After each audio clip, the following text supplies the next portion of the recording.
Hi, my name is Katie Ziskind. I'm the owner of Wisdom Within Counseling and Coaching. I'm a relationship coach, a licensed marriage and family therapist, and I specialize in helping disconnected couples build both emotional intimacy and sexual intimacy.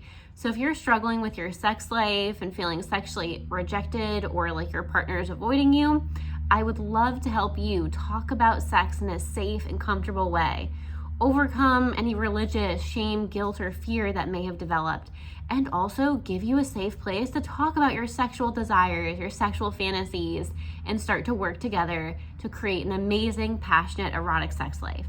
You can work with me and book your phone consult with me at wisdomwithinct.com. That's wisdomwithinct.com. So this video is going to be all about if you are stuck in a frustrating cycle where your partner is avoiding you sexually and withdrawing sexually, and you may be the partner with a higher sex drive or wanting more sex, or really desiring sexual touch and physical touch in your relationship, but you're feeling rejected, you're feeling unwanted, you're feeling lonely. You might even be feeling frustrated and sad, but you're really struggling with sexual rejection, and your partner and you may be getting into fights, you might be yelling, you might be stuck in the silent treatment as a result. There is a level of disconnection and emotional distance in your relationship that just doesn't feel good. And so we're going to talk all about ways that I help and things that you can do in this video. So part of what we're going to talk about is how to rebuild sexual desire. So each of you get to talk about your sexual needs when you work with me. There is both emotional security, emotional bonding needs that we have when it comes to sex, and also the physical side. So there might be things like anger, betrayal, or past trauma that are playing a role in this cycle of sexual avoidance and then the sexual rejection that you're facing. So when you're experiencing sexual rejection, you might reach out to hold your partner's hand and your partner pulls their hand away. So when you're creating a bid for affection or wanting physical touch, your partner will pull away when you try to kiss them. Or when you go in for a hug, your partner doesn't want to hug you. Or when you want to have sex or be physically intimate or even offer pleasure to your partner in a sexual way, your partner says, I'm too tired, or it's just not a good time right now. And the cycle continues. So you may be in a sexless marriage where you're having sex 1, 2, or even 3 times per year. And deep down, this is causing problems because you want more than anything to feel loved and close. And one of the ways that you feel close is through physical touch. And we do know that when you want physical touch and you're not getting it and your partner's avoiding it, you might feel really sad. You might feel unseen. You might feel unimportant. The things that you're finding important, physical touch, are not being prioritized by your partner. So you might be stuck in a cycle of feeling really unwanted and angry and really hurt when those intimate needs aren't met. And when you're in a monogamous relationship, you're not going to be able to get these sexual needs met from anyone else. And oftentimes, you don't want them met from anyone else. You really want your partner to see you as attractive and to desire you and give them a little look and then they give you a look back and you're flirting. You want that heat. You want those fireworks and that spark to come back into your relationship more than anything. But you guys are just on different planets right now. And especially when you're in a cycle of you feeling sexual rejection and your partner being sexually avoidant, you don't know when sex is going to come ever again. It feels like the power is in the sexually avoidant partner's court. And you really want to develop a sexual, erotic, passionate side to your relationship. You might love parenting together. You might be really good at paying the mortgage and paying your bills on time and have great shared values around finances. But you also want to be able to let out that amazing, erotic, sexual side of yourself and have fun with your partner again. And that's valid too. So you might be stuck in this cycle of sexual frustration. And I can help you kind of communicate those deep feelings. So your partner might not realize how important physical touch is to you. Even holding hands, right? We're taking it really small. We're not even talking about sex. We're talking about holding hands or kissing. Your partner might have no idea how significant kissing or hugging or holding hands really is to you. So I can help you articulate, and you can even tell your partner now that when you hold hands, it makes you feel loved. It makes you feel understood. It makes you feel like your partner values your partnership and your marriage. It makes you feel like you matter, right? So there's a deep core emotion underneath the action of touch and the action of sexual intimacy that we often don't communicate, and that's where fights break out. And it's also important to communicate with your partner how lonely you feel because you are feeling rejected. A lot of times I work with couples where they're stuck in this cycle of criticism and avoidance and withdrawal. And that's just very surface. So we want to talk more about those core emotions and be emotionally vulnerable. So tell your partner, I feel so sad. I have amazing memories of when we used to make out for hours, and now it just feels like you find me disgusting, and that's so sad for me, right? So be vulnerable. Talk about what's really underneath this emotional distance. Because if you don't, then you get stuck in a vicious cycle of fighting, disconnection, and you never can build playfulness. So a lot of times there's criticism, but underneath criticism are feelings of rejection, sadness, loneliness, unimportance, unwanted. And all of us, every single person in a relationship, wants more than anything to feel wanted, to feel appreciated, to feel desired, to feel sexy, to feel amazing and significant, and the sense of playfulness, So we want that. That's a deep human need, and that's a valid need. So there's an atmosphere of tension, and as a result of facing sexual rejection from your partner who is sexually avoidant, you may actually now start to develop self-conscious feelings. So this triggers your insecurities. When you're sexually rejected, you might question everything about your marriage because your partner sexually avoids you. You might doubt that you're still attractive. You might wonder, oh, did I gain too much weight? What happened? Why isn't my partner interested in me sexually anymore? Is it something to do with my body? Is it something to do with me? So you start to develop a lot of insecurities. The other thing that happens when you face a lot of sexual rejection in your marriage is that you two start to develop this roommate syndrome where you're just in the companionship mode. And companionship and friendship is necessary for a lifelong partnership, but we also need expression of erotic playfulness and erotic desire. So if you're not getting that erotic desire, you both kind of see the status quo and get very comfortable in companionship. So we need to start to rebuild that erotic desire. Another thing that happens when you're feeling sexually rejected is that you may develop resentment. You may start to feel so frustrated with your partner that they're not meeting this core need that you get, irritated, you get snappy, a little dish is in the sink and it's not actually about the dish, but you snap at your partner because there's no sexual pleasure.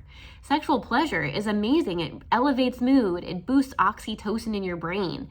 It naturally balances your mood when you're regularly sexually active. And it makes you feel really good about yourself when you see your partner getting pleasured because of your touch, and vice versa. So when there's no sexual attraction or playfulness in your relationship, it can make you irritable, moody, and even low in self-esteem. So those are things that you may feel and we can talk about together.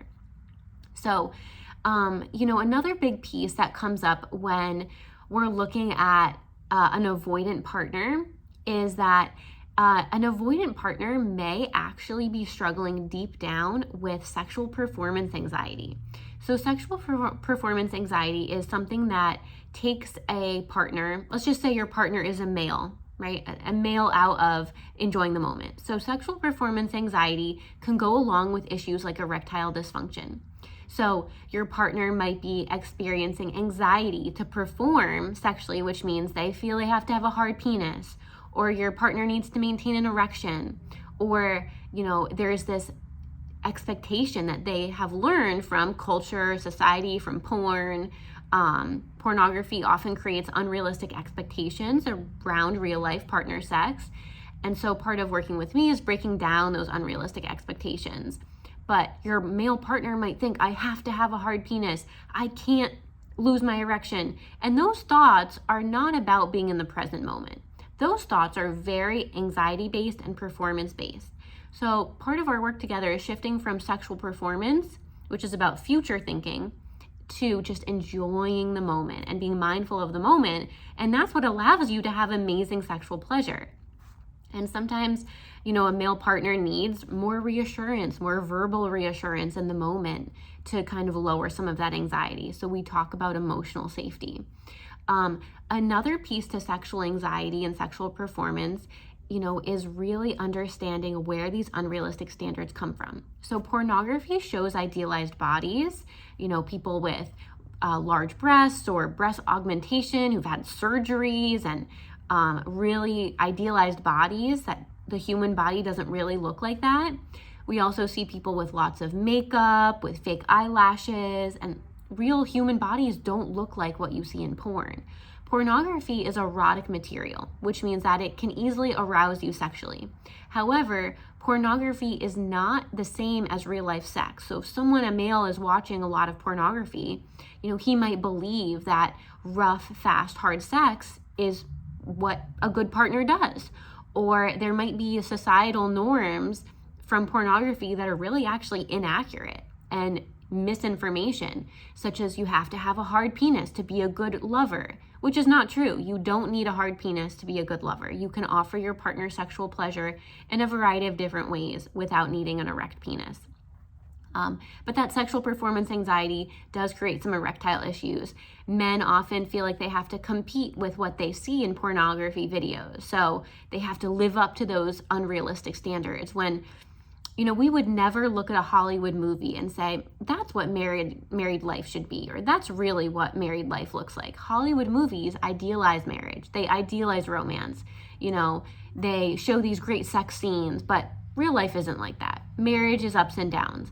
And so, a lot of times from pornography and pornography overuse, a male partner will develop sexual avoidant behavior because they're worried about not performing to the standards they see in pornography. So a male will avoid sex because of sexual performance anxiety and this mental preoccupation and mental obsession with having to have sex be a certain way based on what he's seen in porn. So there's this hyperfixation on performing well in bed.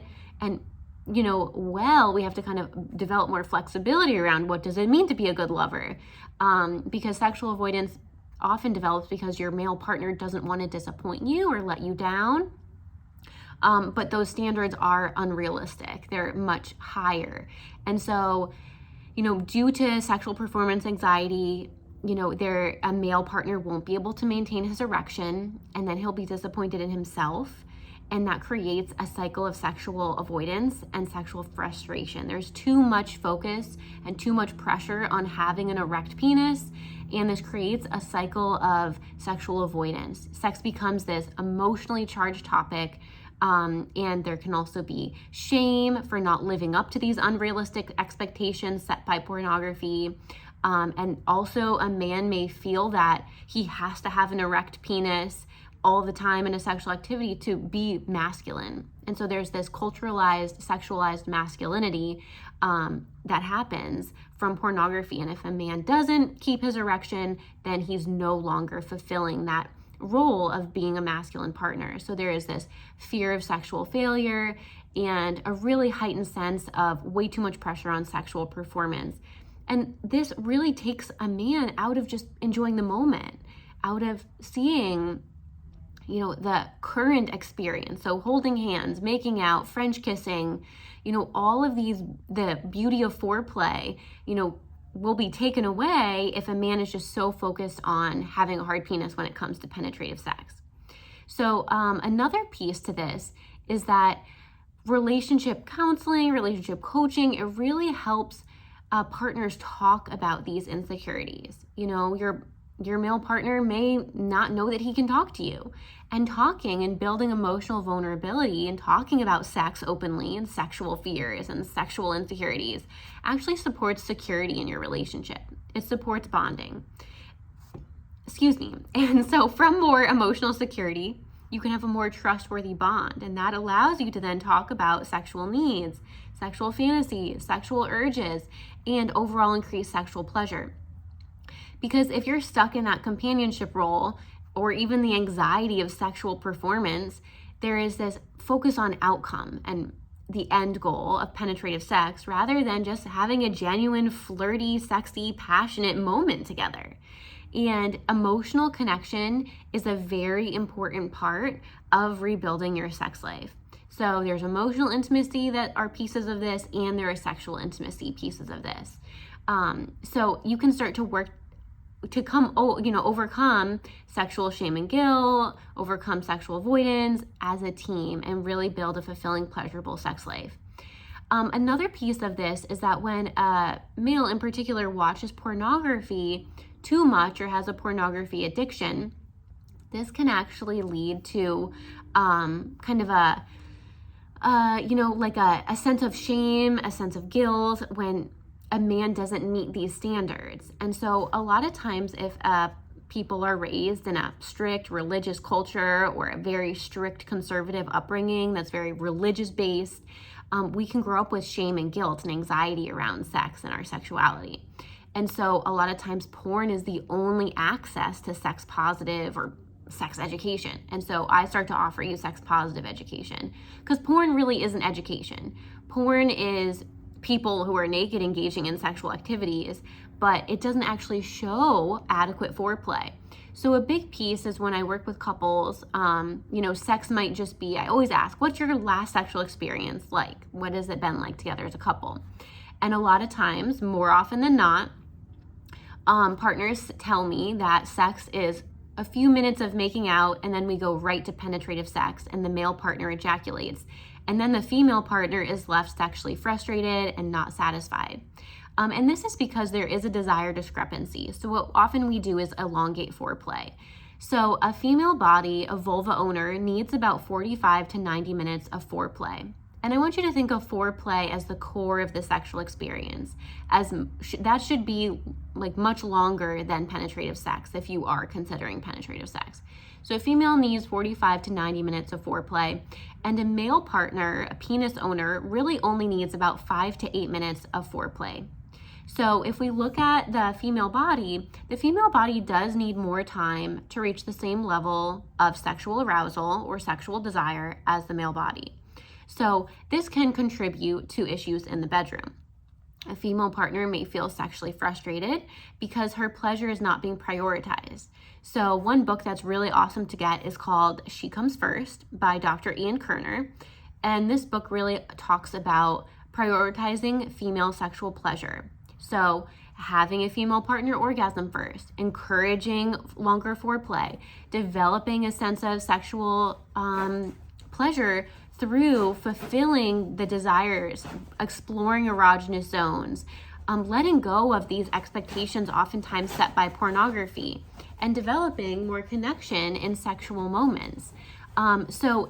Kissing, having gentle massages, building that emotional verbal connection during sexual arousal, talking about using different types of sex toys, lengthening foreplay, not only allows for that physical stimulation and clitoral engorgement, which does take 45 to 90 minutes, but it also creates an emotional bond. So both of you are giving and receiving sexual pleasure in a way that, allows for the female partner to orgasm once, if not multiple times. So foreplay is often not long enough and not adequate in pornography. And a lot of people get what they know about sex from pornography. So lengthening foreplay to 45 to 90 minutes before penetrative sex is even considered will help to increase sexual satisfaction for female partners, help with both erotic desire and sexual pleasure. So sexual satisfaction is really important for both partners, not just for a male partner. So we know that if a male partner ejaculates before a female partner orgasms, that really can decrease sexual satisfaction for a female partner. So you really want to understand the male orgasmic response is really about 5 to 8 minutes. The female orgasmic response is about 45 to 90 minutes. So if a male partner ejaculates and orgasms before a female partner, it leaves the female partner feeling unfulfilled, dissatisfied sexually, and sometimes angry and irritable.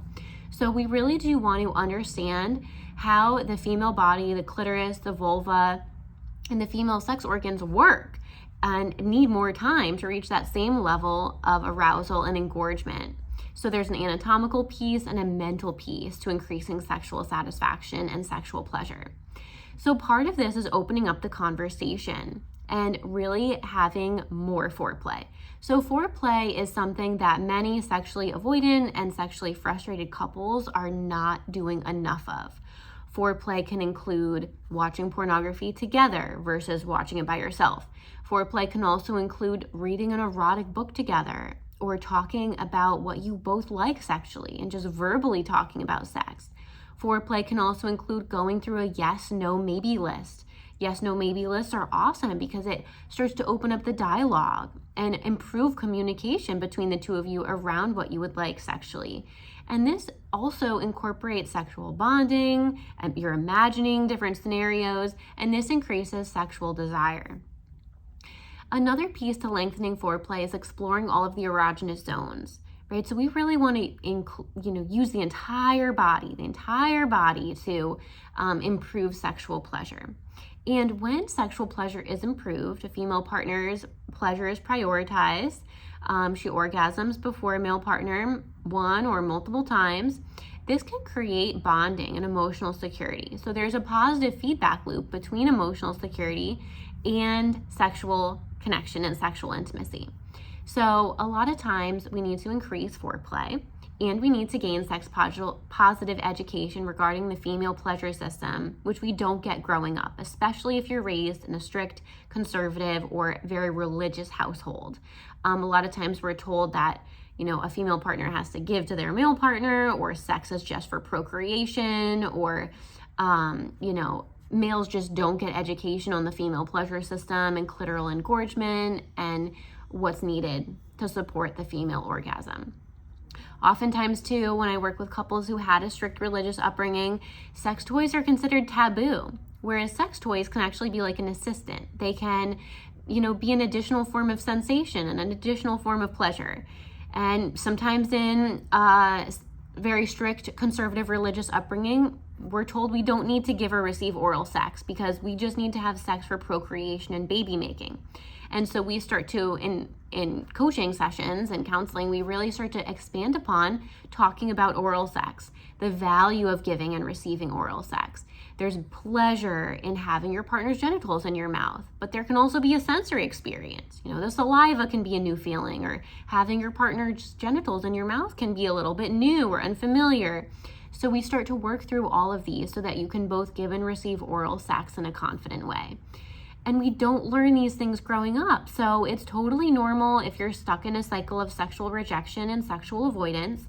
But I work to empower you both to break free from that vicious cycle and instead connect emotionally and sexually. So this means verbalizing what you love about your partner, talking about sex in a positive way, showing non-sexual affection and sexual affection, and really gaining sex positive education. We don't often have a safe place to talk about sex. We don't have a safe place to learn positive skills and sexual skills. And this is a vulnerable conversation. It kind of means talking about your insecurities and your fears. So in couples counseling and relationship coaching, I help you verbalize your emotional needs, which improves relationship security and bonding.